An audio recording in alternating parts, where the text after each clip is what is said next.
আসসালামু আলাইকুম। হাবলু প্রোগ্রামারে আপনাকে স্বাগতম। আজকের এই ভিডিওতে আমরা বুটস্ট্র্যাপ 5 ব্যবহার করে অফ ক্যানভাস তৈরি করব। অফ ক্যানভাস জিনিসটা মূলত এমন, আমরা যখন কোনো একটা বাটনে ক্লিক করব বা আমাদের ওয়েবসাইটে যখন আমরা যাব তখন আমাদের প্রাইভেসি অ্যান্ড কুকিজ টাইপের যে জিনিসগুলো আছে না, সাইড থেকে আসে বা টপ থেকে আসে বা বটম থেকে এই ধরনের জিনিস আছে, তো আমরা যদি এমন টাইপের কিছু তৈরি করতে চাই তাহলে আমাদের অফ ক্যানভাস ব্যবহার করতে হয়, বা এটার নাম হচ্ছে অফ ক্যানভাস। তো আজকের এই ভিডিওতে আমরা অফ ক্যানভাস তৈরি করব এবং সেটা 4 সাইটে আমরা কিভাবে নিতে পারি, অর্থাৎ উপর থেকে আসবে, নিচ থেকে আসবে, ডান থেকে আসবে, বাম থেকে আসবে, অর্থাৎ প্রত্যেক সাইডে কিভাবে আমরা নিতে পারি এই জিনিসটাও দেখাবো।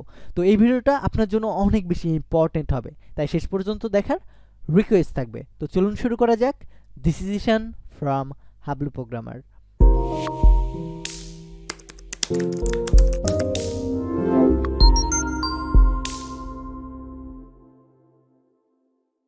তো স্টেপ 1 এ আমাদের এমন একটি অফ ক্যানভাস তৈরি করার জন্য আমাদের কোড এডিটরে যেতে হবে এবং আগের কোডগুলো আমরা মুছে দেব বা অন্য একটা নতুন ফাইল ওপেন করব। তো আমি এই দুইটাকে আমি ছোট করে নিচ্ছি, এটাকেও পাশাপাশি নিয়ে নিচ্ছি যেন আমরা সেম আউটপুটটা সুন্দরভাবে দেখতে পাই। অ্যান্ড এটাকে বড় করে নেব, সেভ করে দেব। এখন আমাদের আউটপুটটা এমন, যেহেতু আমাদের ভেতরে এখন কিছু নাই। স্টেপ 1 এ আমাদেরকে একটা অফ ক্যানভাস তৈরি করার জন্য একটা বাটন তৈরি করতে হবে।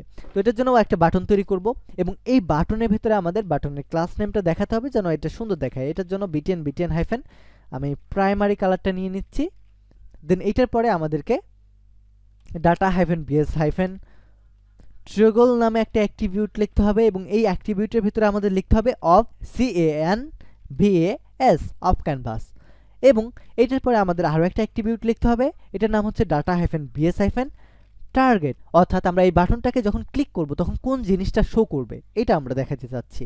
তো আমি just data hyphen BS hyphen target লিখে এটার ভিতরে কিছু দিলাম না। এটার পরে অর্থাৎ আমাদের বাটনের ভিতরে একটা টেক্সট শো করাতে চাচ্ছি, তো এটার জন্য আমি জাস্ট দিব ক্লিক মি বা এই টাইপের কিছু একটা দিয়ে দিলাম। দেন এইটার পরে আমি একটা ডিপ ক্রিয়েট করব এবং এই ডিপটা হবে আমাদের বাটনের পরে, বাটনের ভেতরে না, কিন্তু এই বাটনটা তৈরি করব আমাদের অফ ক্যানভাসটা তৈরি করার জন্য। এটার জন্য সবার শুরুতে আমাদেরকে লিখতে হবে অফ ক্যানভাস। এবং এই অফ ক্যানভাসটা কোথায় থাকবে, টপে থাকবে, স্টার্টে থাকবে, এন্ডে থাকবে নাকি বটমে থাকবে, এই জিনিসটা আমাদের দিতে হবে। তো সবার শুরুতে আমি অফ ক্যানভাস হাইফেন টপ দিয়ে দিই, অর্থাৎ প্রথমে আমাদের ওপরের দিকে থাকবে। এই জিনিসটা দেওয়ার পরে আমাদের একটা আইডি ক্রিয়েট করতে হবে। এই আইডিটাকেই মূলত টার্গেট করব আমরা এই জায়গাতে। তো এই জায়গায় আমি দিয়ে দিলাম অফ ক্যানভাস আইডি এবং এই আইডিটাকে জাস্ট এই জায়গায় আমি পেস্ট করে দেব। অবশ্যই হ্যাশট্যাগ দিতে আমরা ভুলবো না। দেন এই ডিভের ভেতরে অর্থাৎ অফ ক্যানভাসের ভেতরে আমাদের অফ ক্যানভাসের হেডার এবং বডি তৈরি করতে হবে। তো সবার শুরুতে আমরা হেডার তৈরি করব, এটার জন্য আমাদের লিখতে হবে অফ ক্যানভাস হাইফেন হেডার এবং এই অফ ক্যানভাস হাইফেন হেডারের ভিতরে আমরা H1 2 3 বা এই টাইপের যে কোনো ট্যাগ দিয়ে আমরা আমাদের হেডারটা লিখে নিতে পারবো। তো আমি এই জায়গায় লিখে দেব অফ ক্যানভাস হেডার। দেন এইটার পরে আমি একটা বাটন ক্রিয়েট করব, অর্থাৎ বাটনটা ক্রিয়েট করব এইটার জন্যই দেখেন যখন আমরা আমাদের এই জায়গায় এসে ক্লিক করতেছি, দেখেন টপ এই জায়গায় যে আমাদের হেডারটা আছে, হেডারের পাশে আমাদের একটা আইকন আছে যেটাতে ক্লিক করে আমাদের কেটে যাচ্ছে। তো এইরকম ফাংশনালিটি করার জন্য আমাদের একটা বাটন ক্রিয়েট করতে হবে। এটার জন্য বাটন ট্যাগ লিখব, দেন ক্লাস নেম দেব বিটিএন হাইফেন ক্লোজ। যেহেতু আমরা জানি বিটিএন হাইফেন ক্লোজ লেখাতে এমন একটা আইকন আসে এবং এই টেক্সটটা যেন রিসেট হয়ে যায়, এটার জন্য আমরা দেব টেক্সট হাইফেন রিসেট।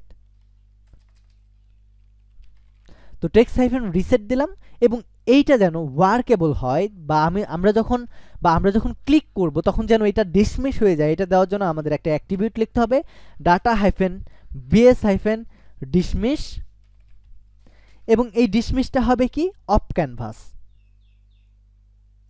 তো এটার জন্য আমি জাস্ট এটার ভিতরে লিখে দেব অফ ক্যানভাস। দেন এই বাটনটার ভিতরে আমরা আর কিছু লিখবো না, আমাদের অফ ক্যানভাস হেডারের পরে আমরা এখন অফ ক্যানভাস বডি লিখব। তো এটার জন্য লিখব অফ ক্যানভাস হাইফেন বডি এবং এই অফ ক্যানভাস হাইফেন বডির ভেতরে আমরা প্যারাগ্রাফ ট্যাগ দিব, বা আপনি যেটা খুশি লিখতে পারেন। এখানে আপনি ডাটা পলিসি লিখতে পারেন, এখানে আপনি কুকিজ অ্যাড করতে পারেন, এখানে আপনি অ্যাডস অ্যাড করতে পারেন, অর্থাৎ মনিটাইজ অন করে অ্যাডস দিতে পারেন। আপনার যেটা ইচ্ছা হবে এই বডির ভেতরে আপনি সেটা অ্যাড করতে পারেন। তো এইটার ফাইনাল আউটপুট দেখার জন্য আমি এখন আমাদের ব্রাউজারটা অর্থাৎ আমাদের index.html ফাইলটা সেভ করব, এবং দেখেন সেভ করার সঙ্গে সঙ্গে আমাদের ক্লিক মি নামে একটা বাটন আসছে।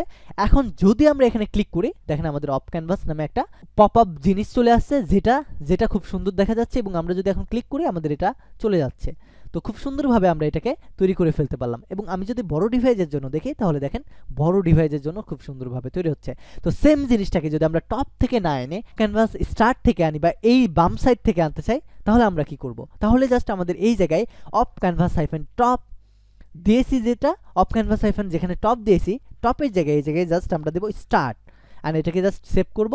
এখন যদি আমি ক্লিক করি, তাহলে দেখেন আমাদের স্টার্ট থেকে শুরু হচ্ছে। এখন আমরা স্টার্ট থেকে না নিয়ে যদি বটম থেকে নিতে চাই, তাহলে কি করব? অফ ক্যানভাস হাইফেন স্টার্টের জায়গায় বটম লিখে দেব এবং সেভ করে এখন যদি আমি রিফ্রেশ করি, তাহলে দেখেন আমাদের বটম থেকে উঠতেছে। আর এখন যদি আমরা এই সাইড থেকে চাই, অর্থাৎ ডান সাইড থেকে চাই, তাহলে আমরা কি করব?